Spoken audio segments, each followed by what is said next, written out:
Good morning. It's Thursday, May 15th. Here's what we're working on this morning. Operators who run Hamilton's water and wastewater plant are on strike after negotiations with the city fell through. Ford government is hinting that today's Ontario budget is going to have a lot of infrastructure spending. And Florida dominated the Leafs last night in Game 5, taking the lead in the series. Here's a chance.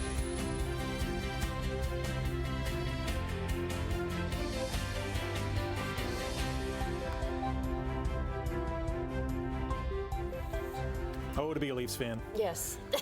It's not a good feeling this morning. No, it's not. No, but it's a familiar feeling. It certainly is. Yes. I think we've been down that road before. Yep. Yes, this road before a few times. Yeah. It's a bumpy one. Yeah, a bumpy one and a foggy one. Foggy one. Suddenly. A foggy one this morning. You're right. Yeah. Yes, we do have the fog again this morning. Not quite as bad, I found. No, not quite as bad, but I'm finding it a little more pervasive, pervasive on the highways this morning. Okay. It was very patchy yesterday, but it was really thick. This morning, it's kind of spread itself out a little bit more, so you're seeing it more into Burlington and Mississauga. Again, not a lot for the Niagara Peninsula, but it is fairly foggy here. But it is going to be a warmer day today. Temperature is going to climb to 24, but then you factor in the humidity, it's going to feel like about 30 degrees today. And we could get some showers once again. We could get some thunderstorm activity as well. Temperature right now is a degree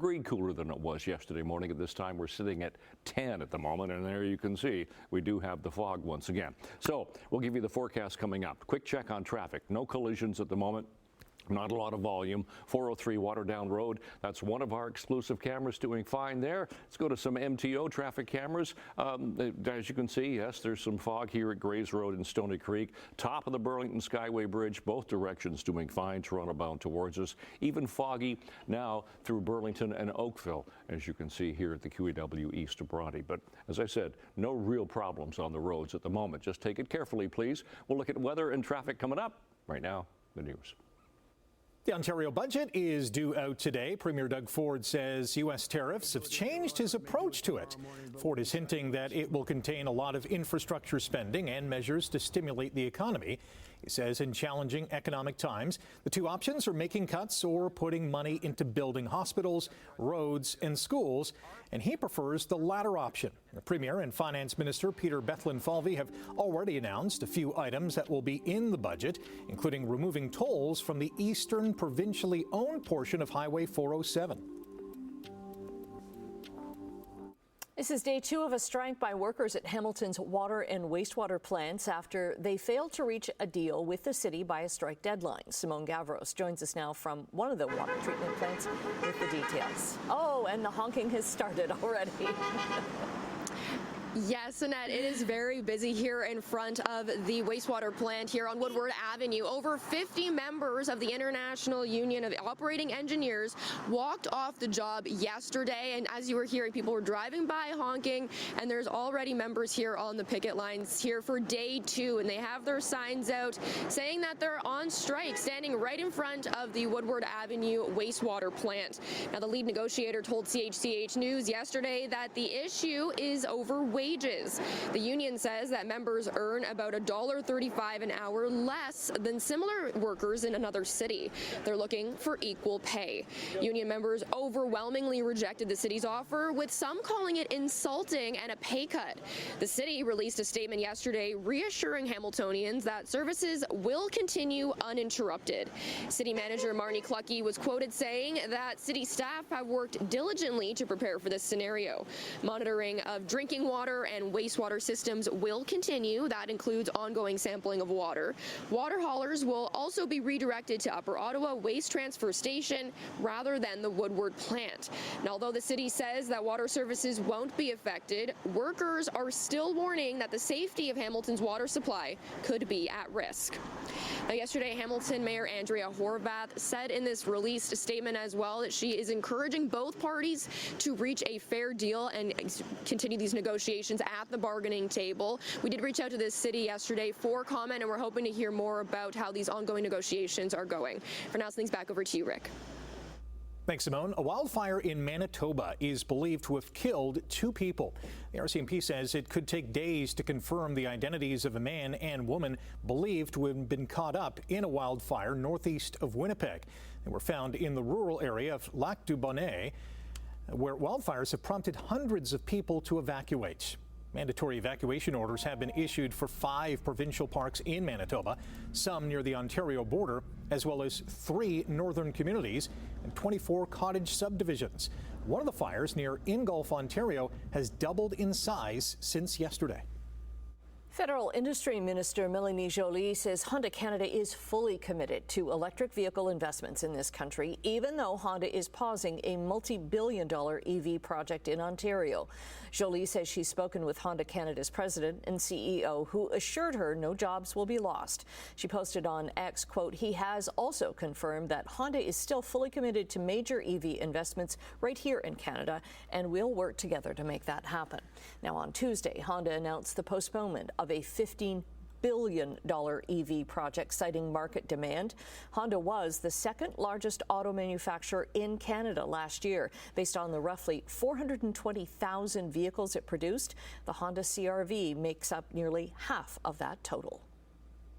The Alberta government is making some last-minute changes to proposed legislation declaring that no separation referendum question could threaten First Nations existing rights. Premier Daniel Smith is appealing to First Nations leaders for help in lobbying the federal government for what she calls a fair share of funding for Alberta.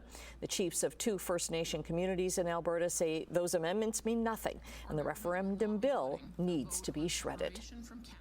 Federal Finance Minister Francois-Philippe Champagne says the Liberal government's not going to table a budget when Parliament returns. Instead, he plans to put forward a fall economic statement, which is typically a much smaller package of fiscal measures. What we have today is the middle class tax cut. That's step 1. Step 2, you're going to have a throne speech where we'll outline the Canadian government priority, and there will be a fall economic statement to follow. So those are really the sequence that you're going to see. Opposition leaders not happy with that, saying it's unacceptable. The Prime Minister won't produce a fiscal plan anytime soon. His social media post, Pierre Poilievre, says there is no roadmap forward, no economic vision, and no willingness to lead. The Conservative leader goes on to say the failure to table a budget in this moment is not just an oversight, it's a betrayal of workers and families across the country who expected this government to lay out its plan. An interim NDP leader, Don Davies, says Parliament needs to be able to scrutinize the new Liberal government spending plans, and the government should not be able to delay spending in light of the economic crisis brought on by U.S. tariffs wars. All right, time for sports, and it wasn't that long ago that Maple Leafs fans were wondering if their team was going to sweep the Florida Panthers in round 2 of the Stanley Cup playoffs. As they wake up this morning, they're in a much different mood. 29-21 in his Stanley Cup playoff career. Here's a chance. Bennett scores. Make it 6. And it's a power play goal for Florida. The defending champions came into Toronto and absolutely steamrolled the Leafs. 6 different players scored for the Panthers, including super pest Sam Bennett, who netted his 6th goal of the postseason as Florida ran the Leafs out of the rink 6-1. Was Toronto's worst playoff loss at home since 2002. Nick Robertson was reinserted into the Leafs lineup and scored the only goal for the Buds, who now find themselves in must-win territory in Game 6 tomorrow night in Florida. Podkolzin finds Draisaitl, sets up Nurse, shoots, save made by Hill. He does a snow angel in the blue paint. It's on the goal line, score! It's over. The series is over. Kasperi Kapanen scored on a scramble in front of the net in overtime as Edmonton beats the Golden Knights 1-0 to win their series in 5 games and advance to the Western Conference Final for the 2nd year in a row. The Oilers, who lost to Florida in the Cup final last year, will play the Stars or Jets in the next round. Dallas can wrap up that series tonight with a win in Game 5 in Winnipeg. Jakes plays it down. Trying to keep Minnesota to the outside. Taylor Heisey with the shot. She scores! Minnesota Magic in overtime. The defending Walter Cup champs are going back to the final. Taylor Heisey scored in OT as the Minnesota Frost edged the Toronto Scepters 4-3 to win their PWHL semifinal 3-1. Toronto's Julia Gosling scored on the first shot of the game, and the Scepters led 2-0 in the second frame before the Frost mounted their comeback. Minnesota will play Montreal or Ottawa in the final. The Charge lead the Victoire 2-1 heading into Game 4 tomorrow night. To deep right center, and the Blue Jays take the lead. And the Blue Jays got back on the winning track last night at the Dome. Alejandro Kirk smashed a 3-run home run in the 6th inning as Toronto beat Tampa Bay 3-1 for their 5th win in 6 games. Kirk had 2 hits, and Vladimir Guerrero Jr. reached base 3 times and scored a run as the Jays bounced back from Tuesday's 11-9 loss against the Rays. The rubber match goes this afternoon. The National Football League has released its full schedule for the 2025 season, and the Buffalo Bills will start with a huge matchup. In a battle of last year's MVP finalist Josh Allen, and the Bills will host Lamar Jackson and the Baltimore Ravens on Sunday Night Football in week number 1. Buffalo will play at least 5 primetime games this season, including a Monday night matchup in Atlanta. Super Bowl 60 will be held on February 8th at Levi Stadium in California. It's 6/11, and it's kind of the middle of the month here, May the 15th, and it's Thursday, getting closer to our long weekend. Starting with a look at traffic, then we'll get to our forecast. Well, a look. I use that word loosely. As you can see, we do have some fog here, particularly on the escarpment. The 403, Waterdown Road, our camera moving nicely, nothing to see there. St. Catharines. St. Catharines has the sunshine. Here's our MTO traffic cameras. Look at that, looking nice here. QEW east of Lake. Starts to get foggier as you go through Grimsby, Stony Creek, heading toward the Skyway Bridge. Here's the 403 junction. Visibility is good there, so is traffic flow. Pretty foggy at the Ford plant. So Toronto bound lanes towards us on that shot, and no fog here to Etobicoke Creek, just lovely sunshine. Looks nice. All right, let's get to our temperature at the moment. Temperature hasn't changed this hour, still steady at 10 degrees. The winds, we still have that north-northeast wind. I mean, thankfully it's fairly light, and the relative humidity is right up there at 100%, so we do have the fog this morning. So for school today, 24 degrees, going to be way above seasonal, and even a humidex of 30 for the day. However, we will see chance of showers and risk of a thunderstorm as the day goes on. Air quality this morning really hasn't changed from yesterday, still in the low risk category. What we have is an approaching frontal boundary. Now, we are going to see a little bit of sunshine, so we'll call it mostly cloudy today, a little bit of sunshine for tomorrow, and then, we're going to see that frontal boundary go through. So warm front, cold front scenario, we're going to get some unstable conditions, so showers and thunderstorms are quite possible. So let's focus in on today. 22 and 23 for Niagara, 24 to 25 this end of the lake with a humidex of 30, 22 to 24 for Halton Peel into Toronto. Tonight, now there is a chance of a shower, chance of thunderstorms overnight. Temperatures stay way above seasonal, anywhere from 12 to 14 to 15 degrees. Looks like tomorrow is going to be even warmer in some areas. 26 tomorrow with a humidex of 32, so it feels warmer. And that shower activity you see there will be early in the morning. Then we'll see a mix of sun and clouds, so the day will be a little bit better and a little bit warmer for the day tomorrow. So out the door, 15th morning of the month. It's Thursday, partly cloudy. We do have some fairly thick fog in areas, and our temperature right now is sitting at 10 degrees. So long range coming up, and that. Okay, thanks so much. Coming up after the break, we're going to say good morning to Emily Vukovic with the preview of what's to come in Chit-Chat. Canada Post workers may be heading back to the picket line next week as well. Stay tuned for more. Good morning. Let's say good morning to Emily Vukovic. What is coming up on Chit-Chat? Surprise! Marvel drops a trailer for another series that is coming to Disney+. Okay. Again, wow. Marvel's just like printing money. Yes. Just like it's letting it fly. And YouTuber Mr. Beast is sparking controversy after filming at Mexico's archaeological site. And later, the Queen of Emotions, Celine Dion, makes a surprise appearance at Eurovision. Ooh. Does she sing? No. Oh. Sorry. Okay. Womp womp. But just being there, being there is special. Yes, absolutely. totally. Thank you. Yeah. Let's take a look at the markets. Our dollar is down 6 basis points, trading at 71.5 cents U.S. Gold down $27 an ounce, and crude is $2.49 lower, trading under $61 a barrel. In midday European trading, markets are down in London, Frankfurt, and Paris. In Asia today, markets were down triple digits in Tokyo and Hong Kong because of trade uncertainty in the auto sector. North American markets, the TSX was up 76 points, the Dow lost almost 90, and the NASDAQ added 137. U.S. stocks futures this morning in pre-market trading are down as investors weigh the economic outcomes following the U.S.-China trade war. Canada Post is pressing pause on negotiations with the union representing postal workers. It says the past few days of negotiations with Cup W have been fruitless, and this temporary pause will allow the Postal Service to come back to the table with proposals to move discussions forward. The union calls the pause, quote, reprehensible, as there's no clear date for when these new proposals will arrive. Ottawa asked the Federal Labour Board to send workers back to work in December when talks were at an impasse and a strike was disrupting holiday mail deliveries. That reprieve expires next Thursday. Flight attendants at Air Canada have stepped up their contract dispute. They've filed for federal conciliation after talks stalled.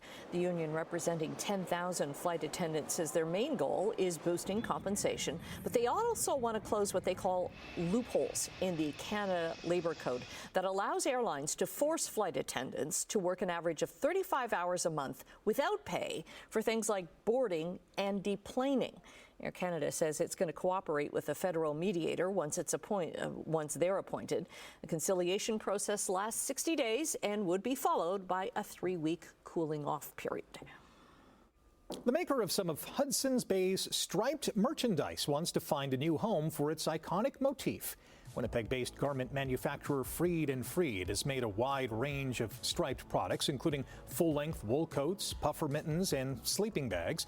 The pattern of green, red, yellow, and indigo stripes dates back to 1779 and is well known for featuring on the brand's blankets, but also made its way onto Barbie dolls, teddy bears, mugs, and patio furniture.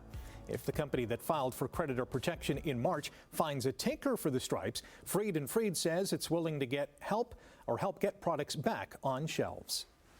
Loblaw is warning of grocery price increases, some of them, as its pre-tariff inventory runs out. The grocery chain also owns No Frills, Fortinos, and Zayres, says it has so far limited the number of tariff-affected products to just over 1,000, but that could climb to more than 6,000 in the next couple of months.